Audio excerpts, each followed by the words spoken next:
unas semanas se lanzó El Puente, que es una iniciativa que reunió una batería de propuestas realizadas por un grupo bien transversal de economistas, y tenemos hoy día a una de ellos, a Soledad Arellano, ex subsecretaria del Ministerio de Desarrollo Social y actual vicerrectora académica y de investigación de la Universidad Adolfo Ibáñez. ¿Cómo estás, Soledad? Muy bien, muchas gracias. Muchas gracias por acompañarnos hoy, para contarnos más sobre esta iniciativa del Puente y poder profundizar también en las propuestas que ustedes hacen en el contexto hoy día de las campañas políticas. Quería preguntarte un poco cómo nace esta iniciativa y si la idea es incidir también en las campañas presidenciales que estamos viviendo este año.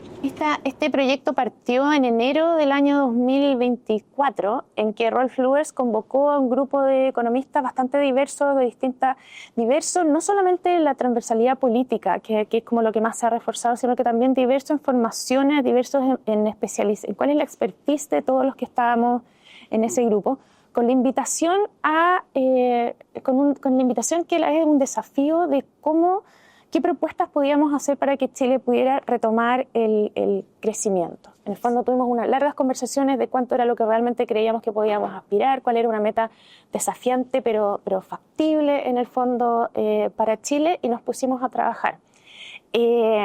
Rolf siempre nos presionaba a que lográramos el acuerdo, a que las metas siempre fueran concretas, que hubieran propuestas que fueran concretas y que fueran suficientemente bien trabajadas en el sentido de chequear cuál es la factibilidad, pero dejando para que más adelante se pudiera llegar a los detalles y hacer como mucho el cálculo numérico final específico, de modo de poder abarcar distintos temas con un nivel de profundidad suficiente, en el fondo, para que las propuestas fueran serias, rigurosas, etcétera. Y una cosa que yo he visto otras veces, pero que a mí siempre me llamaba la atención, que Rolf era esa persona que te empuja en el sentido de decir, bueno, ¿y solo eso vamos a proponer? Como en el fondo buscando algo más ambicioso, pero también pensando un poco fuera de la caja, en muchas cosas, como pensemos en cosas distintas, qué es lo que se está haciendo en otras partes, etcétera. Fue un trabajo muy interesante, muy agradable tener este grupo en el que se conversaban, que a veces teníamos disputas, o sea, diferencias muy grandes en distintos temas, pero en los cuales fuimos capaces de ir llegando a mínimos comunes, y lo bonito de todo esto es que finalmente lo que quedó plasmado en el Puente es el acuerdo de todo este grupo, un grupo diverso. Las últimas sesiones leímos, sobre todo en las primeras partes del resumen ejecutivo, el prólogo, fuimos viendo capítulo por capítulo y cada uno levantaba la mano, y este punto que no quedó suficientemente claro, yo no estoy de acuerdo en esto, y fuimos viendo cómo llegar a acuerdos. Esto muestra que cuando uno se sienta a conversar con buenas intenciones, en el fondo es posible llegar a acuerdos. Eso es lo primero. Y respecto de las incidencias en las campañas políticas, nosotros no aspiramos a que esto sea un programa de gobierno, nunca lo pensamos así. De hecho, los que estamos ahí votamos por distintas personas, en el fondo, pero sí con la idea de tener un mínimo común que pudiéramos presentarle a todas las candidaturas presidenciales como una opción de propuestas que se podrían incluir en una eventual campaña. Y a uno como lector lo invita a contrastar un poco los diagnósticos y las propuestas de este documento con lo que va viendo de los candidatos. Y déjame ponerte un tema para partir, por ejemplo, pero esta semana amanecimos con una nueva candidata ganadora de las primarias y con nuevos datos de cesantía, un 8,9% de cesantía, y el diagnóstico de Puente pareciera no coincidir mucho con la ganadora de las primarias, que plantea un salario vital de 750.000 pesos. ¿Por dónde van las propuestas en materia de empleo para Puente, para los economistas que participan? Lo primero que me gustaría decir es que la recuperación del empleo es algo tremendamente importante, por un lado, para el crecimiento. En el fondo, el empleo es uno de los elementos en los cuales se funda el crecimiento de los países, en los cuales se construye el crecimiento de los países, pero además tiene mucho que ver con la satisfacción de las personas. Entonces, en el fondo, el tener un empleo es algo que permite la superación de la pobreza, es algo que genera dignidad en las personas, el ser capaz de autosustentarse. Es distinto, y aquí quiero tomar una parte del salario vital que habla la candidata del Partido Comunista. En el fondo, lo que pasa con eso, cuando tú muestras el salario vital, estás mezclando elementos. Una parte que tiene que ver con lo del mercado laboral, que es el salario, con otro cálculo vital, que es que a lo mejor todos los ingresos que una persona necesita para vivir. Creo que ahí hay un primer error, en el fondo, que uno, si bien no se ha aclarado qué es lo que está manteniendo por sueldo vital, ya el hecho que esté hablando de sueldo vital y no sueldo mínimo, creo que es un primer elemento que tenemos que mirar. Lo segundo es que esta propuesta en relación a aumentar el salario mínimo es compleja. En el fondo, venimos de un periodo en el cual la tasa de ocupación está en niveles bastante parecidos a lo que teníamos antes, la tasa de desempleo ha venido aumentando. Llevamos mucho tiempo ya con una tasa de desempleo sobre 8%. O sea, eso en el fondo no es ahora solamente este mes, sino que venimos con un periodo largo con una tasa de desempleo sobre el 8%. Y aquí yo creo que tenemos que mirar qué es lo que ha pasado con los costos laborales. En el fondo se ha producido en el último tiempo un aumento en los costos laborales que no ha venido acompañado de un aumento de productividad. Y eso al final no es que las personas sean buenas o que sean malas, que tengan buenas o malas intenciones, sino que finalmente muchas personas terminan saliendo de la fuerza laboral porque las empresas no son capaces de pagar esos sueldos mínimos tan altos. Y uno de los temas tiene que ver también como con la formalidad, cómo logras que más personas tengan contratos formales. Y ustedes tienen una propuesta que es bien parecida a la propuesta que tenemos también acá en Pivotes, que tiene que ver con indemnización, con reducir la indemnización por año de servicio y en el fondo tener una cotización adicional a lo que es el seguro de cesantía. Explícanos un poco de qué se trata. Sí, yo no hablaría de reducir la indemnización por años de servicio, sino que yo hablaría más de modificar la indemnización por años de servicio. Hoy día nosotros tenemos una indemnización por años de servicio que se paga con un tope de 11 años, ¿no es cierto?, solamente por cuando las personas las despiden. No es una indemnización por años de servicio a todo evento. Y eso es lo que resulta es, por un lado, en que las personas a veces como que buscan que las despidan cuando están descontentas en un trabajo, en el fondo, lo que esperan es que las despidan para poder recibir la indemnización por años de servicio. Y por otro lado, muchas veces las empresas tienen contratos cortos, contratan por periodos cortos para no incurrir en el costo de la indemnización por años de servicio. Todo eso en que redunda en que finalmente tenemos contratos por periodos cortos. Cuando los contratos son cortos, no solamente hay inestabilidad laboral, en que las personas están entrando y saliendo y eso no da una estabilidad en el trabajo, sino que además cuando el contrato es corto las personas no pueden aprender mientras están en el trabajo, no se genera un aprendizaje y tampoco aumenta la productividad. Y si tú no logras aumentar la productividad, tampoco logras que los salarios de las personas puedan aumentar en ese periodo, porque muchas veces el aumento del salario va asociado al aumento de la productividad que va ocurriendo. Por lo tanto, hoy día la indemnización por años de servicio es un mal equilibrio para la fuerza laboral, no solamente para las empresas, sino que también para los trabajadores. La propuesta que nosotros hacemos, y que como tú bien dices es similar a la que tiene Pivotes, es que hoy día haya una indemnización a todo evento, sin importar si es que tú renunciaste o si es que a ti te despidieron, tú recibes una indemnización por años de servicio. ¿Cómo se financia eso? Se financia a través de un aumento en la cotización que pagan los empleadores al seguro de cesantía, al fondo de cesantía, cosa que cuando tú terminas tu relación laboral tienes un ingreso en el fondo que puedes recibir como tu pago de cesantía, en el fondo que equivale a la indemnización por año de cesantía. Nuestra propuesta es una propuesta en la cual tú pagas esa cotización por 10 años y si tienes eso podrías aspirar en el fondo a que las personas en promedio tuvieran el equivalente a una indemnización por años de servicio de 5 meses, que es lo que hoy día en los países de la OECD es el promedio de lo que están recibiendo los trabajadores. Y manteniendo la lógica de que al momento de la desvinculación tú te llevas todo el fondo acumulado o con la lógica más del seguro de cesantía de pagos mensuales mientras te estás cesando. La propuesta nuestra no entra en ese detalle. En el fondo, más que nada, se centra en lo que tiene que ver con que haya una indemnización a todo evento, cómo se financia eso, pero después cómo se recibe el pago y es algo que debiera trabajarse a nivel de legislación. Claro. ¿Y cómo han visto ustedes la recepción también de esta propuesta? Porque es difícil decir, oye, vamos a eliminar cómo existe la indemnización hoy día, vamos a hacerla a todo evento, con estas características. ¿Hay agua en la piscina, tú crees, para factibilidad política de esta iniciativa? Yo creo que hay que avanzar un poco, hay que discutir un poco más porque a veces siento que la discusión se ha centrado mucho en el aumento del costo laboral, en el fondo el costo directo que tiene que ver con generar una cotización, por lo tanto que el empleador, esto es un costo adicional que se le suma al empleador, a veces se mira mucho desde esa perspectiva.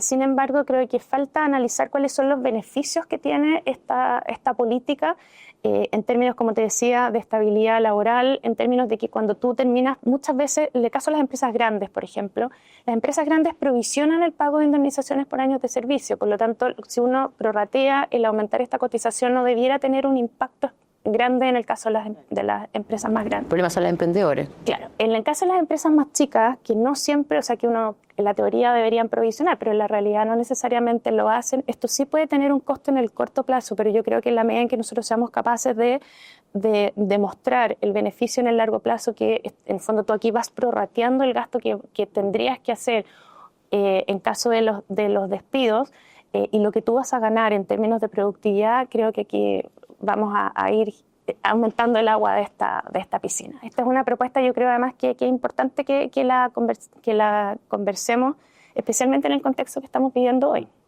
Soledad, en el puente ustedes enfatizaban también la ineficiencia o la ineficacia que tiene nuestro Estado para reducir la desigualdad a través de transferencias directas. ¿A qué se refiere eso y cómo se resuelve? ¿Cómo se hace un Estado más eficiente para reducir la desigualdad? Lo que nosotros planteamos en el puente es que si uno mira cuál es el índice de Gini antes de las transferencias, antes del rol del Estado, es un nivel que no es muy distinto de algunos de los países de la OECD. Sin embargo, cuando uno mira el Gini post-transferencia, en el fondo después de la entrega de subsidios, después de la acción del Estado, nuestra reducción es muy pequeña en relación a lo que se observa en los otros países, y eso muestra que el rol redistributivo del Estado a través de los distintos programas, transferencias, etcétera, es bastante ineficiente.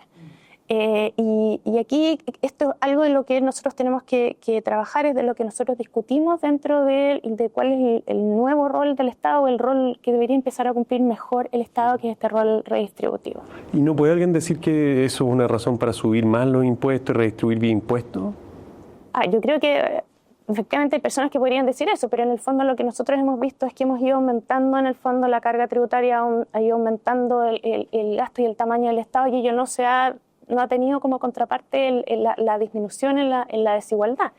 En el fondo, si uno mira que nosotros hoy día tenemos en torno a 500 programas sociales, de los cuales muchos son programas chiquititos, programas de 200 millones de pesos, 300 millones de pesos, 500 millones de pesos, imagínate que el alcance para todo el país, tienen un impacto muy pequeño. Una parte importante de ese gasto se queda metido en la burocracia. Yo creo que si uno lograra revisar, reorganizar estos programas sociales, eliminar muchos de estos programas chicos, con esos recursos uno podría financiar proyectos de transferencias monetarias, que es la propuesta que nosotros hacemos, que son más eficientes y son más efectivos. ¿Y esto tiene entonces mucho que ver con el proceso regulatorio y revisar el impacto de los programas públicos? Mira, yo creo que uno puede seguir revisando el impacto de los programas públicos, pero hoy día ya tenemos suficientes datos en el fondo para hacer eso. O sea, mira, cuando nosotros estábamos en el Ministerio de Desarrollo Social partimos con la evaluación ex ante y ex post de los programas, y me acuerdo que en ese momento uno hacía una evaluación ex post, que no era una evaluación de impacto propiamente tal, sino que era una evaluación ex post, y nosotros siempre decíamos, cuando un programa ya tiene olor a que no está funcionando, que el programa, los indicadores son malos, probablemente es malo. O sea, es distinto cuando tú tienes un programa bueno, que a lo mejor tú entras y haces un doble clic y te das cuenta que el programa no era tan bueno, pero cuando tú partiste y el programa ya no tiene buenos indicadores, en general ese programa es malo, entonces no tiene sentido seguir investigando más. Yo creo que nosotros hoy día hay un conjunto de programas que ya sabemos que no están funcionando, existe duplicación de programas sociales además, por lo tanto ahí hay un espacio para cerrar esos programas. No estoy diciendo que no se haga gasto social, sino que redirigirlo y entregarlo de una manera que sea más eficiente y más efectiva. ¿Y eso tendría que ser a través de algún organismo especializado que en el fondo revise todo esto? ¿Lo hace cada ministerio? ¿Cómo funcionaría? Hoy día nosotros tenemos en el sector público dos organismos que están preocupados de la evaluación de los programas.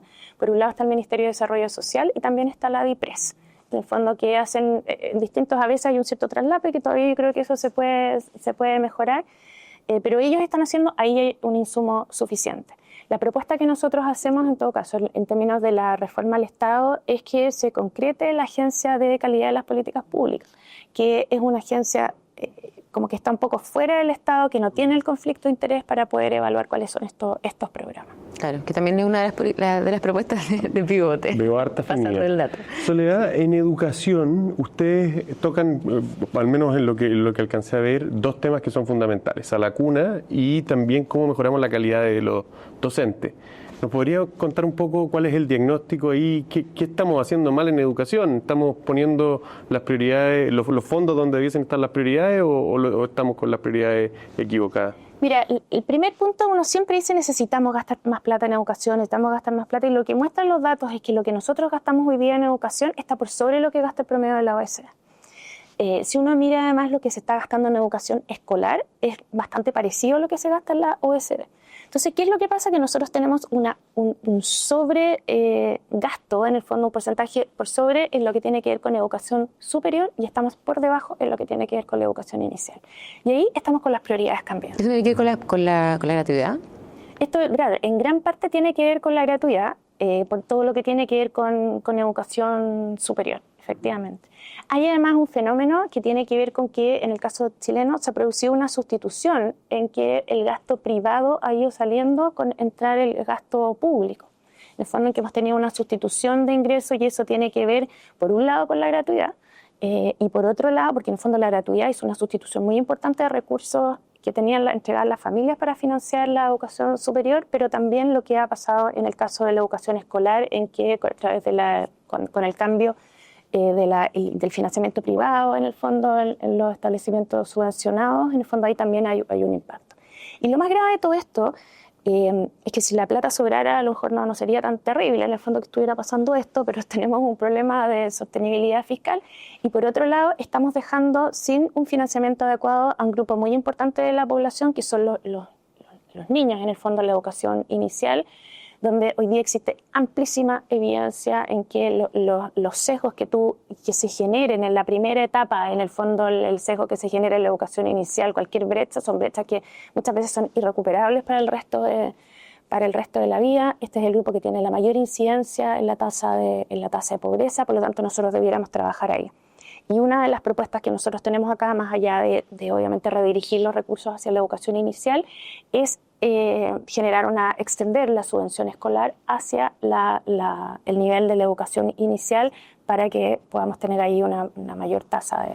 ¿Y redirigir los recursos implicaría al menos no seguir aumentando el porcentaje de cobertura de la gratuidad universitaria e incluso reducirla? Sí, nosotros no nos manifestamos precisamente en eso, pero sí nosotros llamamos a hacer una revisión de lo que es la política de la gratuidad. Sí, ahí hay como distintas visiones de qué es lo que uno puede hacer, pero personalmente el piso mínimo en el fondo es no seguir aumentando la cobertura. ¿Y qué rol tienen ahí también el mundo privado? Tú decías que, claro, hemos ido disminuyendo un poco la participación del mundo privado en la educación. O sea, la ley de inclusión le puso muchas barreras a la creación de colegios particulares subvencionados, por ejemplo. ¿Habría que retroceder ahí y volver a evaluar eso? De todas maneras, o sea, a ver, quiero separar lo que dice el puente de lo que dice Soledad Arellano para no involucrar a todo el resto, pero en lo que dice en el puente, lo que nosotros decimos en general que tiene que ver con el rol del Estado es que nosotros creemos en la provisión mixta de los distintos servicios, ¿no es cierto? Y que la sociedad tiene que decidir cuál es esa combinación. Yo creo, y aquí ya entro a la opinión más personal, yo creo que aquí efectivamente tenemos que hacer una revisión. Yo creo que lo que se acordó en muchos de los aspectos de la ley de inclusión, no solamente en términos de la participación de los privados, sino que en otros aspectos significó un retroceso en el sistema, y yo creo que eso es algo que nosotros deberíamos revisar. Oye, y pasando a otro tema, otra de las propuestas que ustedes hacen tiene que ver con modernización del Estado, ¿cierto? Y ahí ustedes proponen reducir ministerios y también hacer una reforma a un poco cómo funcionan hoy día los funcionarios públicos, los incentivos que tienen. Cuéntanos un poquito más de esas propuestas. Mira, lo primero es partir de la base de que hubo consenso respecto a la importancia del rol del Estado. Eso creo que es bien importante, porque a veces como que se tiende a caricaturizar, que algunos creen que el Estado no sirve para nada, o que el Estado lo tiene que hacer todo. Aquí hay un acuerdo en relación a una visión de cuál es el rol del Estado, que le concede un rol muy importante en términos de apoyar, generar condiciones para que la economía crezca, en términos del rol redistributivo del Estado, etc. Entonces, eso es como lo primero que creo que es bien importante. Tiene un rol en la parte de apoyar la provisión de los bienes, si la sociedad decide una provisión mixta o con las combinaciones que sean apropiadas, etc. El punto es quién está detrás del Estado, en el fondo, que son las personas que ejecutan muchas de estas cosas. Y aquí nosotros sí vemos barreras en lo que pasa a nivel del empleo público, hoy día sistemas en los cuales hay una inamovilidad en el sector público que no existe en otros sectores de la economía, lo que termina traduciéndose en mucha en dificultad para aumentar la productividad. O sea, imagínate, antes teníamos personas que eran que en el sector privado nos pasa justo lo contrario, en el fondo que las personas no podemos aumentar la productividad porque los contratos son muy cortos. Aquí nos pasa que cuando tú te das cuenta que en el fondo la persona ya no es adecuada para seguir cumpliendo el rol, tú no la puedes sacar y eso también impide que aumente la productividad en el sector público. Y por lo tanto la propuesta acá en el fondo es movernos hacia un sistema laboral que sea más parecido a lo que tiene el empleo en el sector privado con condiciones similares. Obviamente esto hay que hacerlo de una manera gradual, no significa hacer lo mismo en el caso de las indemnizaciones por año de servicio. Esto no es que un día para otro nos levantamos y estamos en un mundo distinto, sino que ir introduciendo una gradualidad. Porque cuando uno revisa el documento, yo creo que muy correctamente identifica esta tensión que hay en el trabajo en el Estado entre los malos incentivos que genera la inamovilidad, el no poder ser despedido, también con ciertos incentivos que tiene el mundo de la política a poner gente en el gobierno de su confianza y remover a personas que pueden ser buenas para su trabajo porque cambió un gobierno. Y ustedes también tienen una propuesta de reducir la confianza en los cargos directivos del Estado, ¿cierto? Efectivamente, si uno quiere profesionalizar el Estado y en el fondo y darse cuenta que muchas de las políticas son políticas que continúan a través del tiempo, tenemos que profesionalizarlo. Y en el fondo tenemos que aumentar la calidad, que las personas que están ahí sean personas que efectivamente tienen el perfil para las distintas tareas que les toca cumplir. Y eso pasa por efectivamente reducir el número de personas de confianza de todos los gobiernos de los que llegan, de modo de que se pueda ir creando una carrera funcionaria, profesional o técnica, en el fondo dependiendo qué es lo que sea, pero que cuente con las capacidades necesarias para cumplir con los cargos. Y para eso es muy importante en el fondo que uno reduzca el número de los cargos de confianza de modo que las personas puedan permanecer en el tiempo. Pero eso no basta, en el fondo no basta con que tú reduzcas eso. Si tú efectivamente quieres tener una carrera funcionaria en la cual las personas son evaluadas con una evaluación de desempeño real, no como existe hoy día, tú necesitas también que las condiciones de empleo de ese grupo no te generen inamovilidad. Entonces, en el fondo, las dos medidas tienen que ir de la mano. Y ustedes también tocan el tema que yo creo que ha sido bien controversial últimamente, que es de los asesores.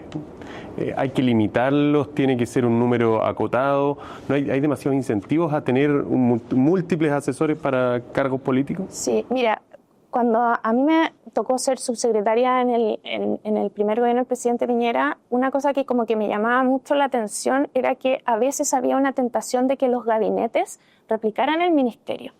En el fondo que tú tienes a alguien en el gabinete que cumple las funciones del ministerio. Yo creo que eso no puede pasar. Creo que, claro, en el fondo que hay una persona que ve la evaluación, el otro que te hace el proyecto de ley, el otro que te... O sea, si tú tienes que hacer un proyecto de ley, el proyecto de ley debiera trabajarlo el área que es especialista en eso.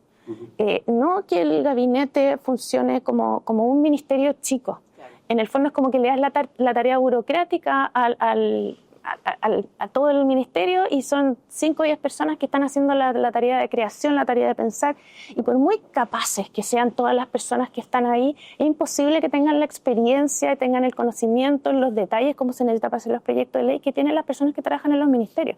Entonces, a mí me parece muy importante en el fondo efectivamente reducir el número de los asesores.